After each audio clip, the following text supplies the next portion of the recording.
오늘도 하나님의 위로와 사랑이 예배드린 여러분들과 함께 하시길 간절히 소원합니다.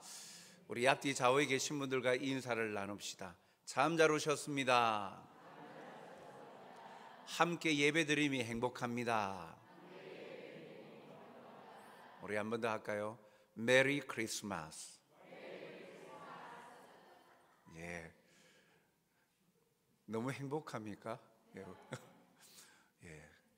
주님이 이 땅에 육신의 몸을 입고 태어남을 또 우리가 감사하고 기뻐하는, 그래서 경배하는 마음, 그래서 이런 인사말들 12월에 어느 때보다도 우리에게 참 소망을 주고 또 우리에게 감사의 제목을 떠올리게 되죠. 지금 전 세계가 주목하고 있는 스포츠 경기가 있습니다. 뭡니까? 관심 없으신 분도 있지만 월드컵이 진행 중에 있습니다. 이제 4강전이 이제 시작되어질 것들인데 우리나라는 16강에서 그만 끝을 맺었지요. 그래도 좋은 성과라 합니다.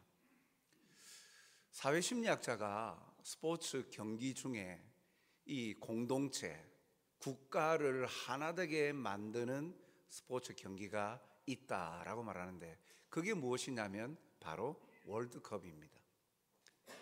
다른 올림픽이나 이런 것들은 각각의 종목들이 있어요. 그래서 호불호가 갈라집니다.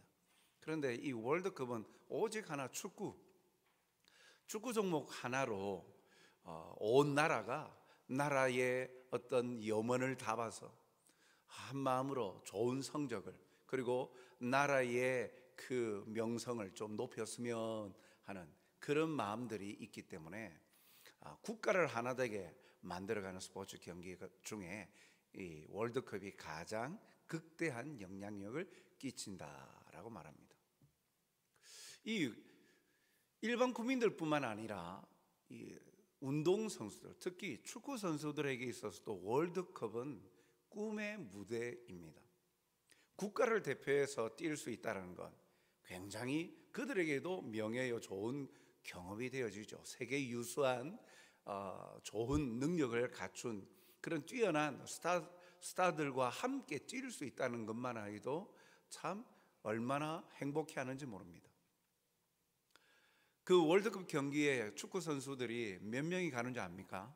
26명이 선수들이 출전합니다. 그런데 이번 월드컵에 예년과는 다르게 27명의 선수가 갔습니다.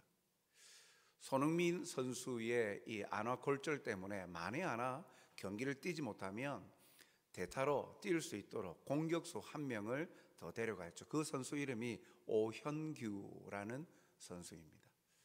사실 이번 경기 중에서 월드컵에서 우리나라 26명의 27명, 오현규 선수는 빼더라도 26명의 선수 중에 월드컵 경기를 뛰지 못한 선수가 5-6명이나 됩니다. 벤치에만 앉아 있었던 겁니다. 한 경기도 뛰지 못한 거예요. 일반적으로 우리가 생각할 때, 그 큰 월드컵 국가대표로 차출이 되어서 나갔는데 한 경기도 1분도 뛰지 못했다? 얼마나 마음이 그렇겠습니까? 그런데 서운함도 있지만 월드컵에 국가대표로 차출된 것만 해도 굉장한 영광이라는 거죠. 더군다나 이 오형규라는 선수는 등남바도 없어요. 유니폼은 있지만 남바도 없습니다. 대표 선수들 기념 촬영할 때에도 또 눈치 보이면서 27명이 함께 코치진과 함께 찍은 사진도 있지만 공식적으로는 26명의 선수들과 함께 공식적인 사진을 찍는데 그 자리에 눈치가 보여서 그 자리를 벗어나야 되는, 물론 이제 선배 선수가 같이 찍자 해서 한 번 더 찍었습니다만 오형규 선수는 벤치에 앉기에도 이 스텝도 아닌 것이 선수도 아닌 것이 이 월드컵 기간을 보냈어요. 그런데 그의 SNS에는 뭐라고 말하냐면 불평과 원망만 가득한 것이 아니라 영광이었다. 왜요? 한 경기도 뛰지 못하고 정식적인 선수 명단에 들어가지도 못하였지만 그는 국가대표로 쓰임받았다는 사실에 영광스러워하는 거예요. 사람들이 그렇습니다. 어떤 크다란 행사, 어떤 큰 조직, 어떤 규모에 쓰임받는다라는 것, 굉장히 그것을 자부심과 영광스럽게 여기죠. 특히 운동선수들에게, 축구선수에게 이 월드컵은 그와 같은 의미를 던져주죠. 국가대표라는 것. 12월을 맞이하면서 특별히 예수님께서 이 땅에 오시는데, 육신의 몸을 입고 이 땅에 오시는데, 구원자로, 메시아로 이 땅에 오시는데 쓰임받은 사람들이 있습니다. 오늘 성경은 그들을 말하고 있어요. 오늘 거기에 주님 오심에 쓰임받은 사람들이 누구라고 오늘 소개하고 있습니까? 오늘 5절에 보니까 유대왕 헤롯 때에 아비야 반열에 제사장 한 사람이 있었으니 이름은 사가랴요, 그의 아내는 아론의 자손이니 이름은 엘리사벳이라. 제사장 가정이었어요. 그런데 참 특이한 건 이 가정은요, 보니까 남편이 제사장이지만 아내도 출신에 대해서 자기의 집안 가문에 대해서 소개하는데 엘리사벳을 뭐라고 소개하였습니까? 아론의 자손이다. 아론이 누구입니까? 모세의 형이죠. 제사장 가문 아닙니까? 그러니까 남편과 아내 모두가 제사장 가문이었습니다.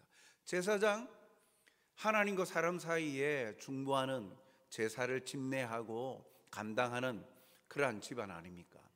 하나님께 쓰임받는 가정이죠. 그래서 이 부부들은요, 6절에 이렇게 밝힙니다. 이들의 삶이 어떠하였는지를 이렇게 밝히고 있어요. 이 두 사람이 하나님 앞에 의인이니, 하나님이 보시기에 의인이었다라는 평가를 받는다는 거예요. 주의 모든 계명과 규례대로 흠이 없이 행하더라.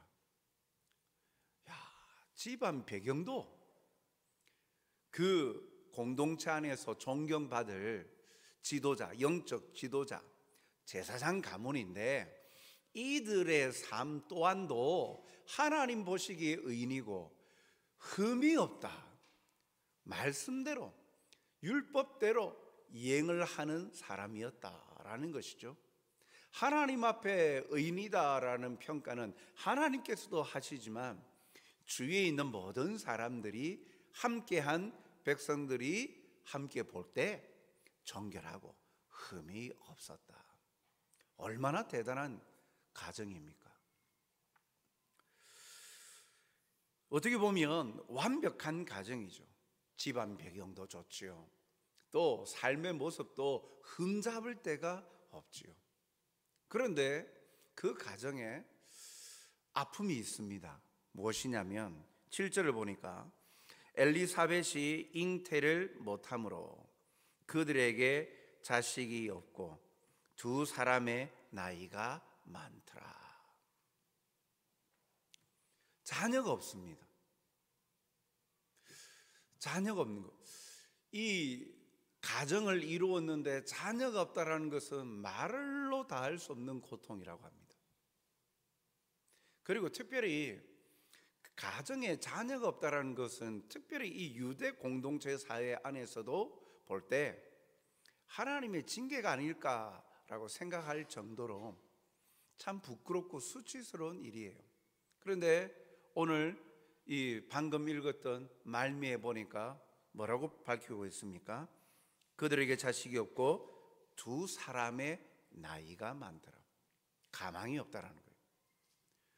부부가 다 이제 나이가 많아서 아이를 낳을 수 없을 정도, 가망이 없다라는, 얼마나 큰 아픔이겠어요.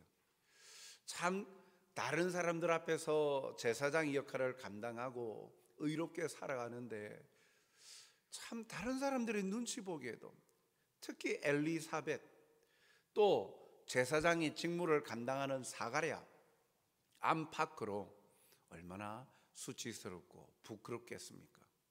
그 일을 내려놓고 싶을 정도로 나이가 들어가면 들어갈수록 이제 점점 소망이 없어질 때, 그럼에도 불구하고 사가랴는 제사장의 직무를 다합니다. 누가복음 1장 8절에 보니까 마침 사가랴가 그 반열의 차례대로 하나님 앞에서 제사장의 직무를 행할세. 반열대로 제사장의 직무를 했다. 이 제사장 그룹이 좀 많기 때문에 이 제사장을 쉽게 말하자면 반열은 그룹 몇 조라고 생각을 하시면 되는 거예요. 제사장을 24개 반열로 나누어 가지고 그 1년에 2번 이 제사 업무를 섬깁니다. 그러니까 1년에 한 주간씩 일주일씩 2차례, 그러니까 48주가 되겠죠.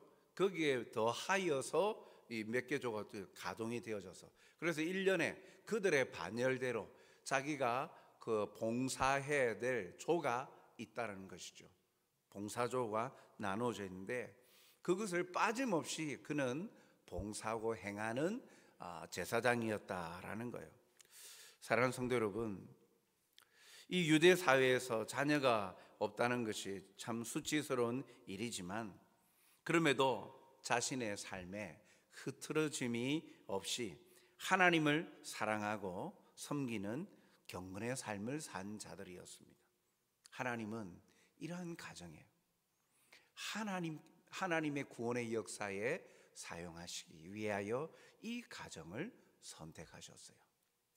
오늘도 우리는 하나님 앞에서 흐트러짐 없는 의의 거룩한 삶을 사는 자들이 되어야 될 것입니다.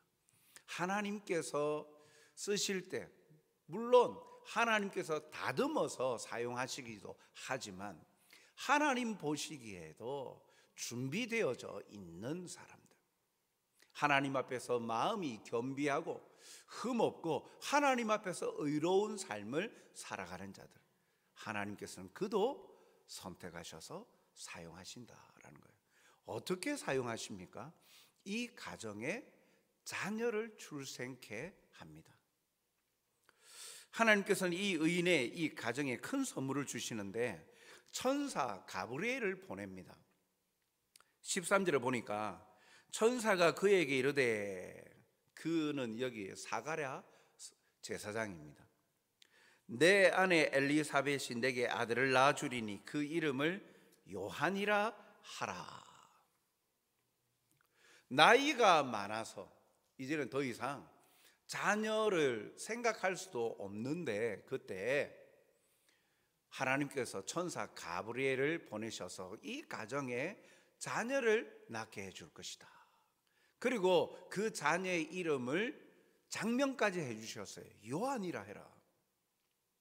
성경에서 자녀 출생에 대해서 예언한 것, 예고한 것 예수님밖에 없지요.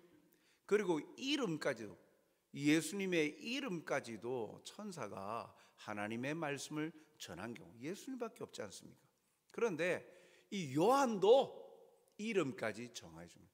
요한, 하나님은 은혜로우시다라는 뜻이에요.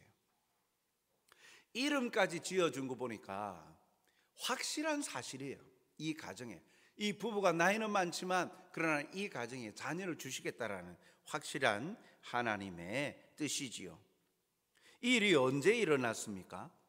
사가랴가 자신의 제사장 직무를 다하고 성전에 들어가서 분향할 때였습니다. 1장 9절에 보니까 제사장의 전례를 따라 제비 뽑아 주의 성전에 들어가 분향하고 라고 밝히고 있죠. 제사장들 숫자가 많이 있다 보니까, 그리고 이 고된 일들이다 보니까 제사장 풀이 많은데, 그래서 누가 어떠한 직무를 맡을 것이냐, 특히 여기 성전 안에, 성소 안에 분향하게끔 하는 이것은 참으로 귀한 일이에요. 영광스러운 일 가운데 하나예요.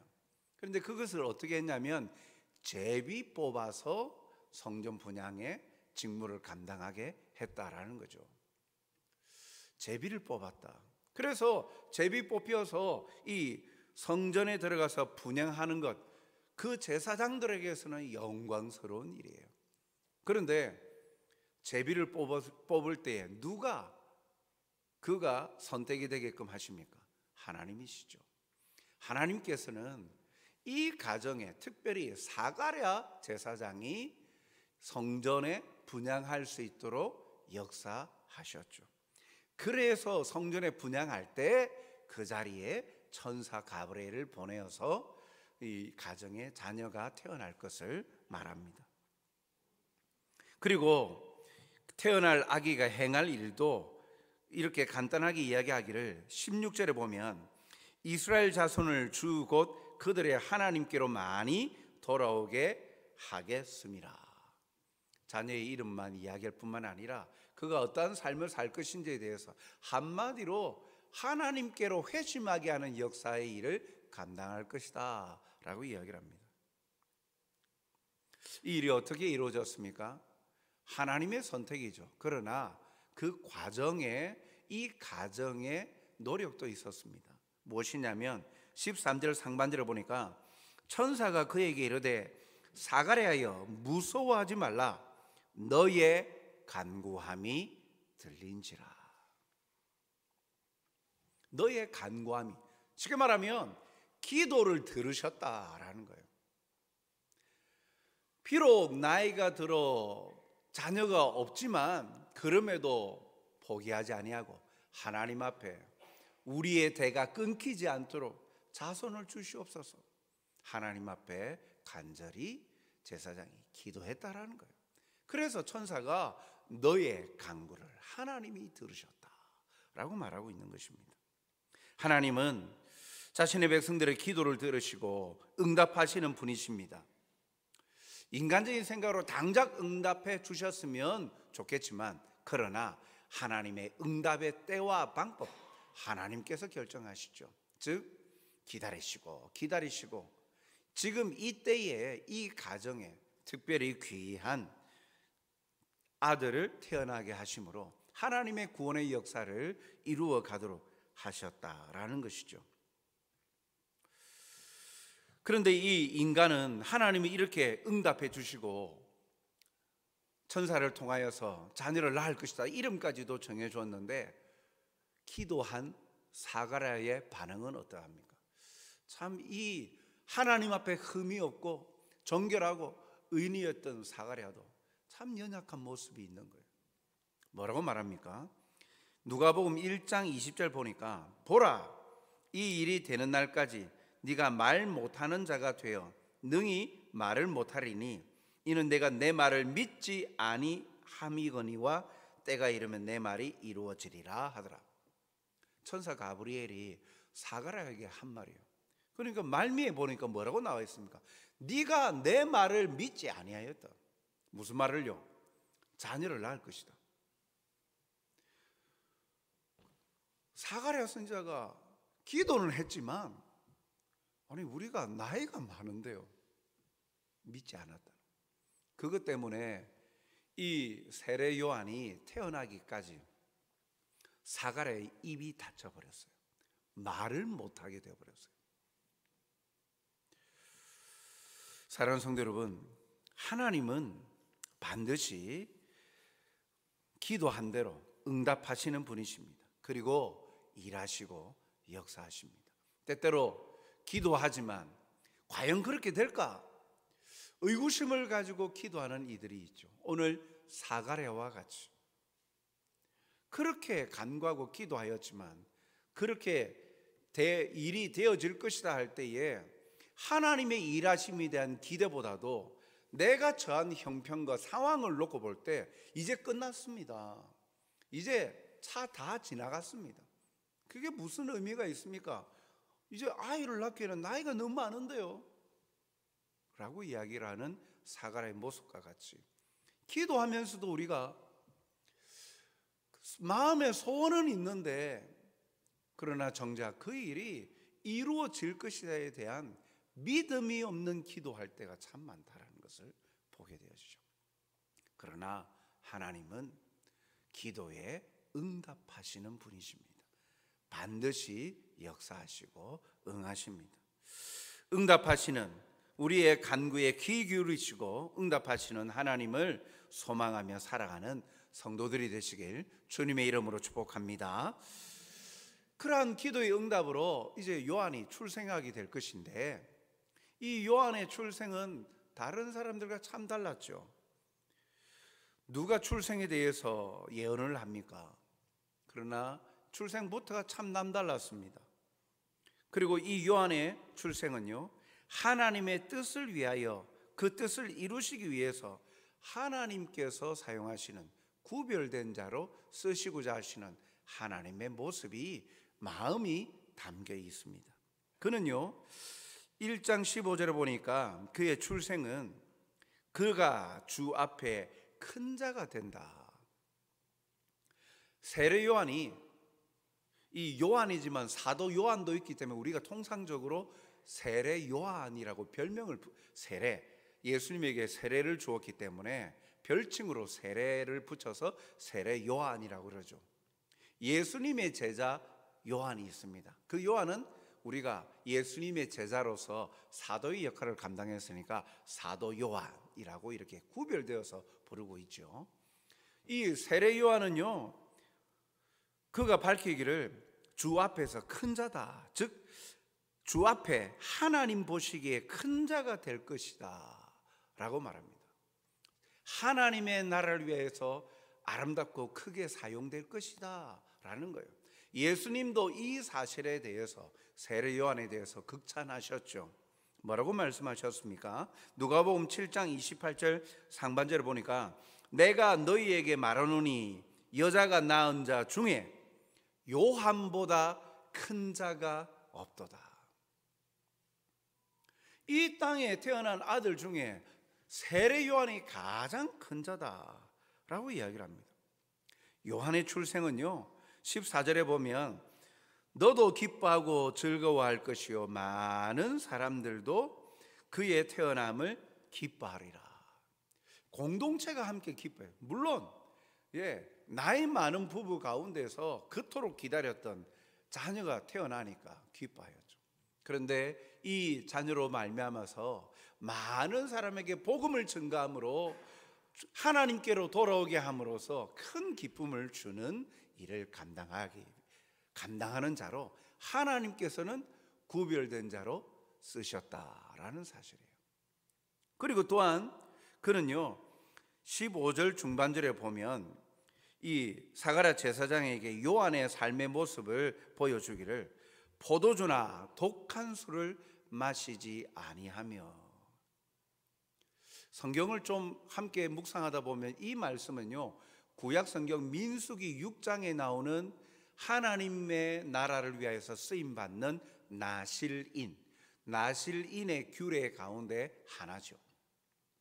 즉 하나님은 이 요한을, 세례 요한을 구별되어 다른 사람들과는 구별시켜서 하나님의 일을 위하여서 사용할 것이다. 그러니까 그 세례 요한은 삶의 모습 속에서도 독주와 포도주를 멀리해라 라고 태어나기도 전에 천사 가브리엘이 사가랴 제사장에게 이야기를 해주고 있는 거예요.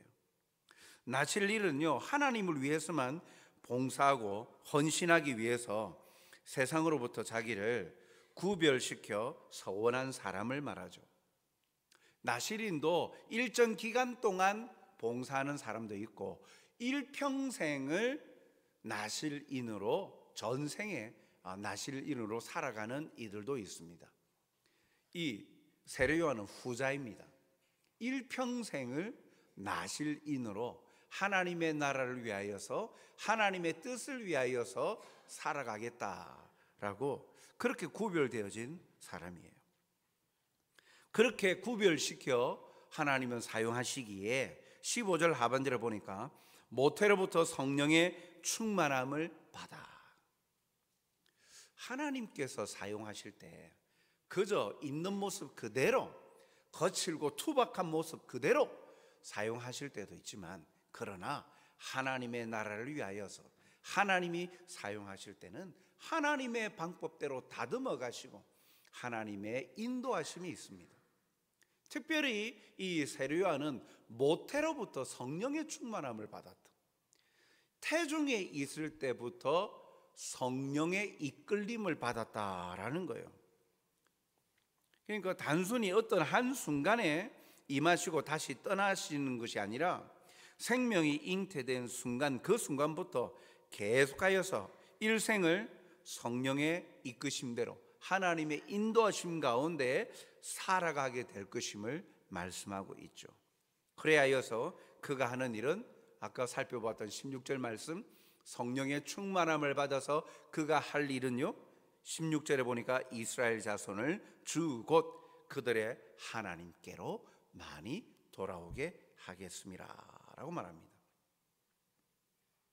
하나님께 쓰임받는 이 요한은요, 세례 요한은, 그래서 그의 삶을 통하여 하나님은 이러한 자로 쓰시겠다 구별시켰는데 누구라고 말씀하시냐면 오늘 본문의 17절 상반절에 보니까 그가 또 엘리야의 심령과 능력으로 주 앞에 먼저 와서라고 밝히고 있어요.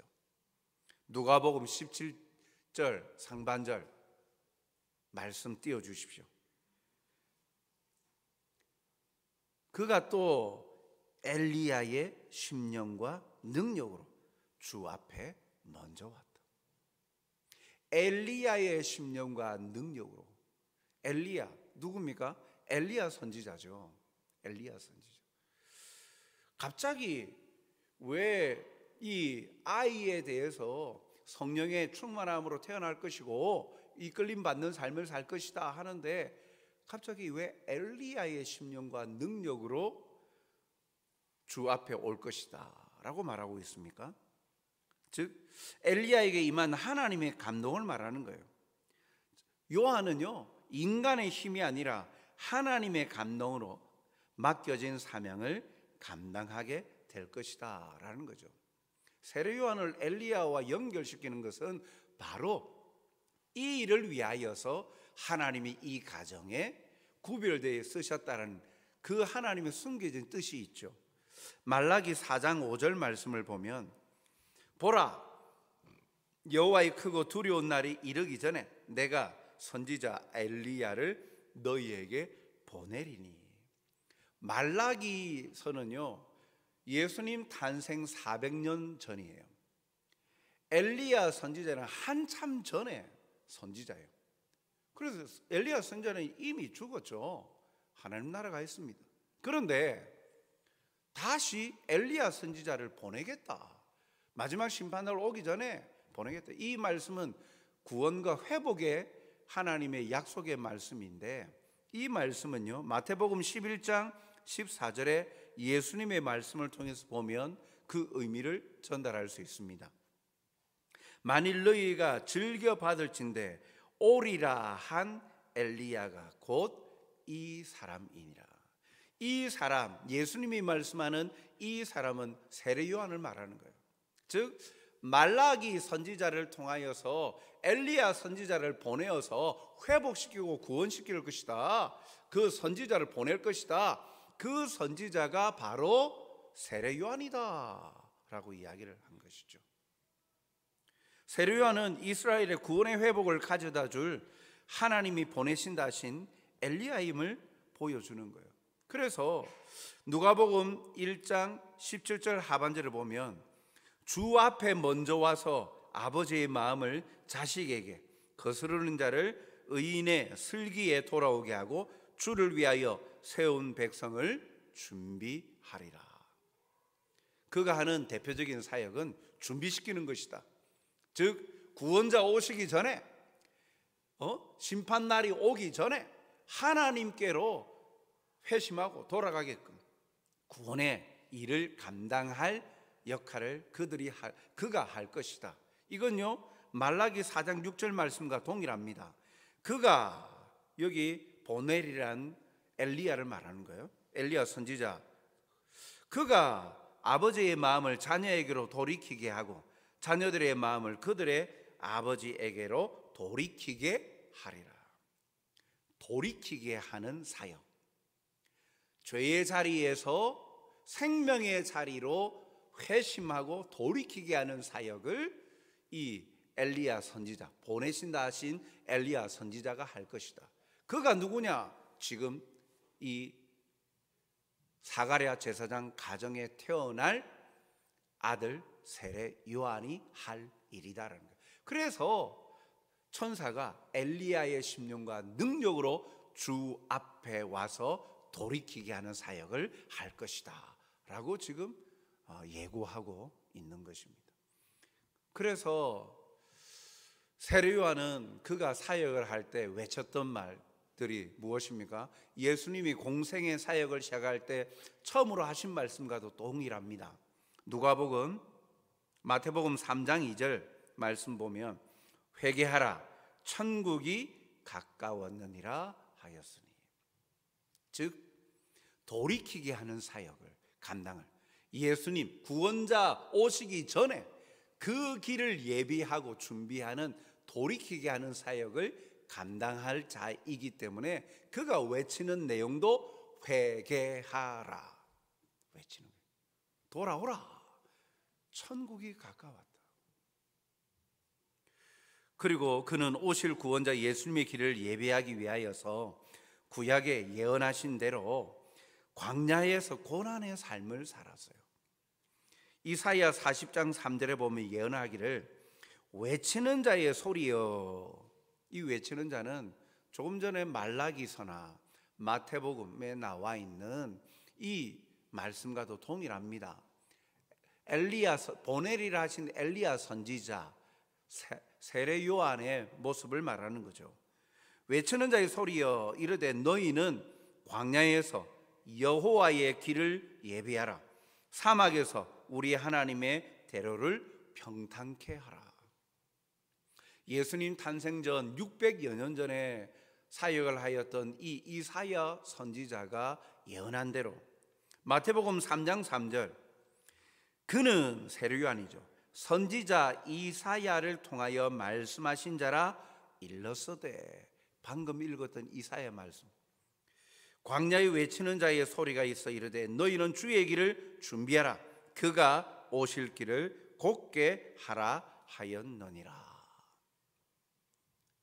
철저히 세례 요한은 구약에 예언되어진 대로 그가 탄생에 관하여 천사가 예고한 바대로 그는 광야에서 메뚜기와 석청을 먹고 편안한 집에서 지내지 아니하고 야인처럼 광야에서 거친 들에서 불편하고 힘든 삶을 살아가면서 그는 약속에 예언되어진 대로 삶을 살았습니다.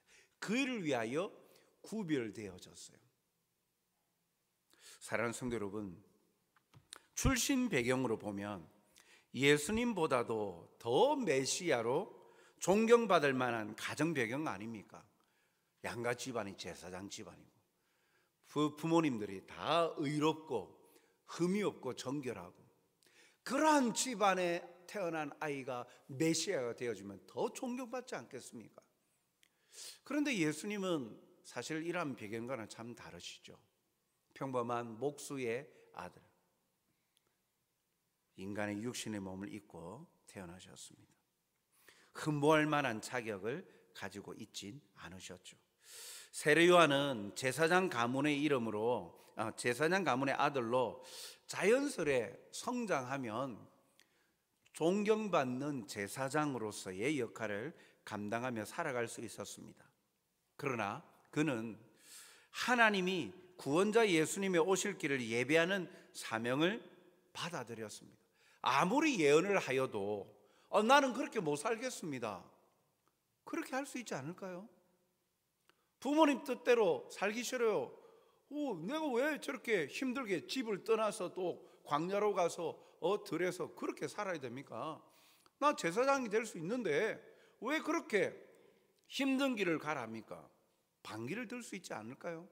그러나 세례 요한은 그의 심령에 태중에서부터 성령의 충만함을 받았으니 하나님이 하시는 일대로 쓰임받는 일에 경중을 따지지 아니하고, 비록 자기가 비난받고 조롱받는다 할지라도 따지지 않고 그 사명을 묵묵히 감당합니다.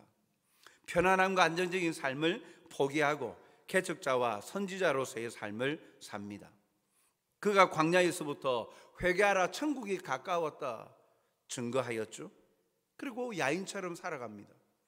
그리고 자신을 따르던 제자들이 예수님의 제자가 되어지는 광경을 바라보면서도 묵묵히 그 사명을 감당합니다.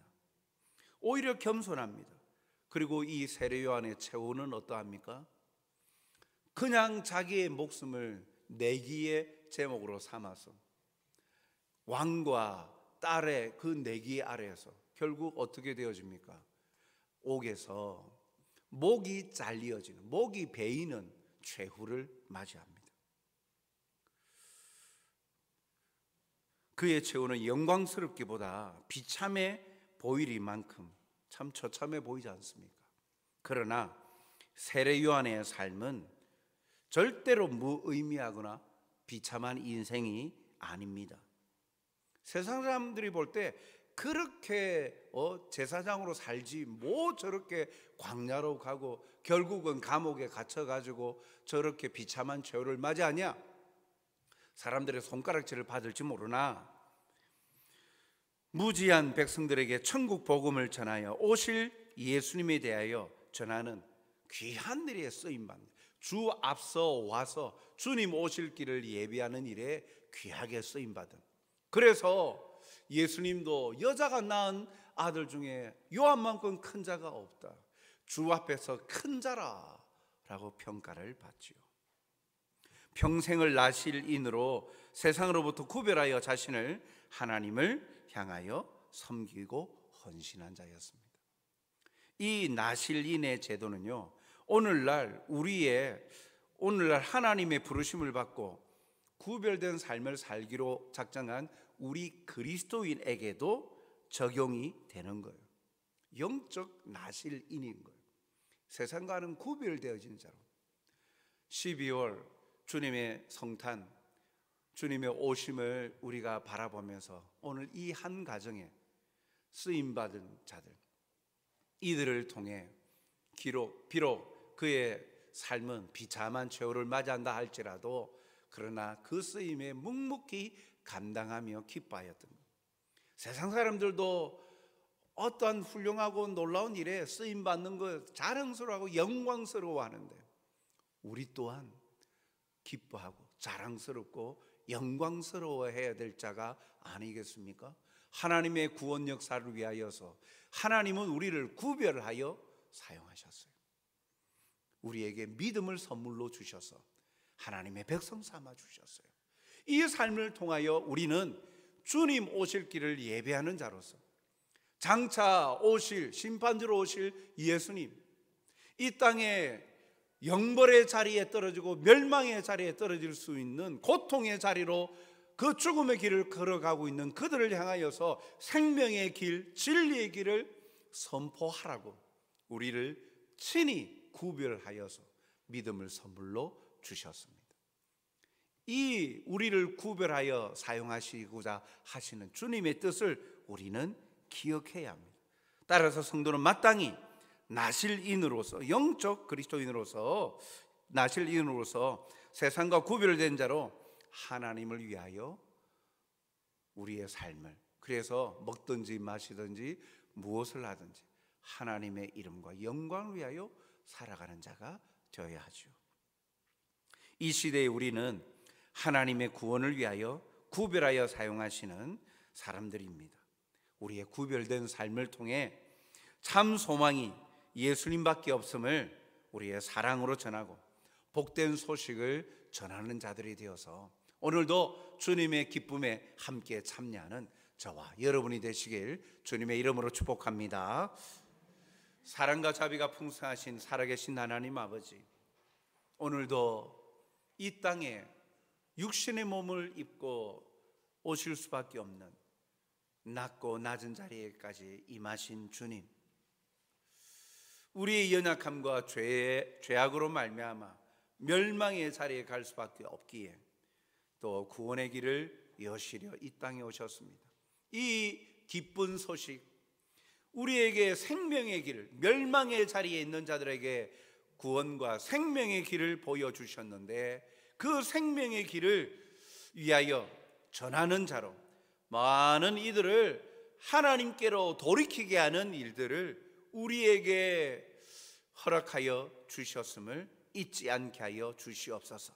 입을 열어 이 귀한 생명의 복된 소식을 전하는 자들이 되게 하여 주옵소서. 내가 먼저 주님의 사랑을 경험하는 자가 되게 하여 주시고, 성탄을 맞이하며 우리의 생각과 우리의 마음속에 주를 향한 감사의 제목이 풍성하고 넘치며, 그리하여 우리 주위에 있는 이들에게 이 복된 소식을 알지 못하는 이들에게 전하는 자가 되게 하여 그들로 하여금 주께로 회심하고 돌아오는 역사가 임하게 하여 주시옵소서. 쓰임받게 하여 주시옵소서. 그리고 그 안에 하나님의 평강을, 그리고 하나님의 은혜를 누리는 복된 자들로 살게 하여 주시옵소서. 감사하오며 예수님 이름으로 기도하옵나이다. 아멘.